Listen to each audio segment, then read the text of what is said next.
Hey, salut, ici Radburger. Je te fais la troisième partie des chroniques de Jalmar. Donc, hier, nous avons continué la partie de Simbarou. Toujours dans cette optique, Jalmar a pendant plusieurs jours été chassé avec les deux barbares, Belloun et l'autre, un blanc. Deux barbares qui viennent du nord. En fait, c'était clair, on voulait... c'était pour une raison bien particulière que Jalmar voulait aller à chasser avec eux, parce que il y avait de quoi c'était pas clair, c'était louche. Ces deux gars-là étaient louches. Il y avait quelque chose d'intangible que seul Jalmar a été capable de mettre le doigt dessus, là. Et il s'est dit non, je peux pas vraiment les laisser partir parce qu'il y a quelque chose qui se passe. Durant cette traversée, Jalmar a fait des pieds et des mains pour être en mesure d'acquérir leur amitié. Tellement qu'à la fin, écoute, les deux gars mangeaient dans la main de Jalmar. C'était un petit peu pathétique en sachant pourquoi Jalmar faisait ça. Et ces deux gars-là avaient clairement besoin d'une figure, d'autorité, d'une figure responsable qui leur montre un peu comment la vie marche et tout ça. C'est quand même deux barbares sous-éduqués et à l'intelligence limitée. Donc, c'est certain que je pense que Jalmar incarnait exactement ce que ces deux gars-là avaient besoin. D'un côté, Jalmar avait senti la corruption de ces gens-là. À un moment donné, au cours du trajet, les deux barbares étaient occupés à chasser des animaux comme des petits lièvres. Jalmar s'occupait un peu plus, lui, du gros gibier. Et à un moment donné, dans sa chasse, Jalmar est tombé sur des traces d'un animal beaucoup plus grand, des traces étranges. Les deux barbares ne savaient pas du tout c'était quoi. Jalmar en a déduit par ses connaissances que c'est un très gros loup, probablement un animal surnaturel. Or, pendant ce temps, au village, pas au village, à la caravane, ils ont subi une attaque.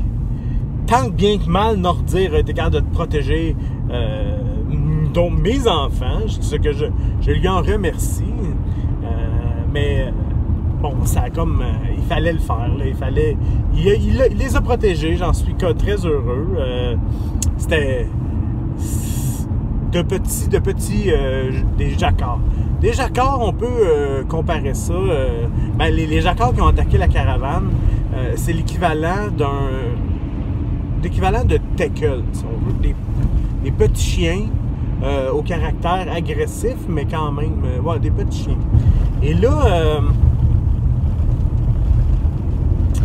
lorsque nous sommes revenus de la caravane avec tout le gibier que Jalmar a chassé et que j'avais mes deux amis pour transporter tout ça,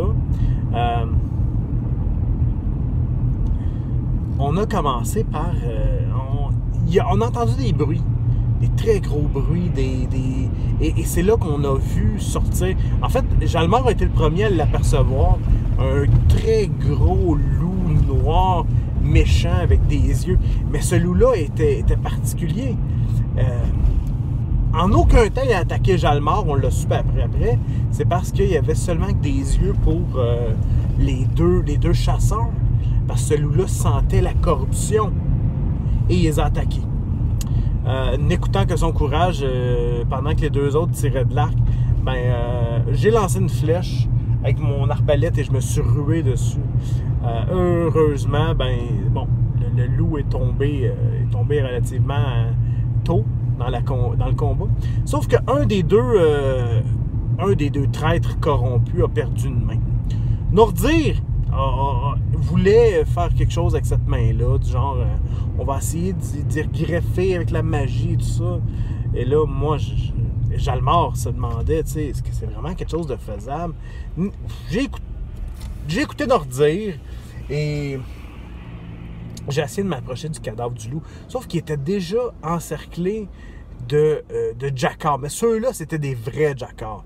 Des jacquards gros, des jacquards menaçants qui souffraient d'une maladie qui les rendait beaucoup plus forts que les petits chiens de tout à l'heure. Là, on avait des bêtes féroces de la grosseur d'un taureau.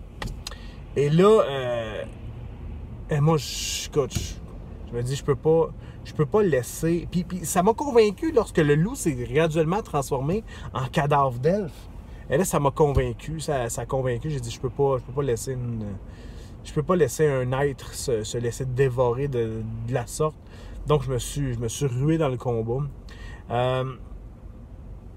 J'ai été capable d'en coucher un ou deux, mais malheureusement, je suis tombé au combat parce que il était trop. Je pense qu'il était comme 20, 25. Là. Ouais, j'en ai couché plusieurs, mais bon, à un moment donné, 20, 25, c'est beaucoup, beaucoup trop.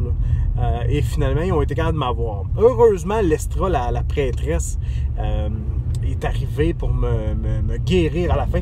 Ce qui fait que j'ai survécu à tout ça. J'ai survécu uniquement à cause de la force de ma volonté. La mort, on n'avait pas un rendez-vous cette journée-là. C'est un peu ce qui a clos la partie d'hier. Il y a eu des pourparlers, moi je me suis reposé et je porte maintenant le titre de grand héros de la caravane.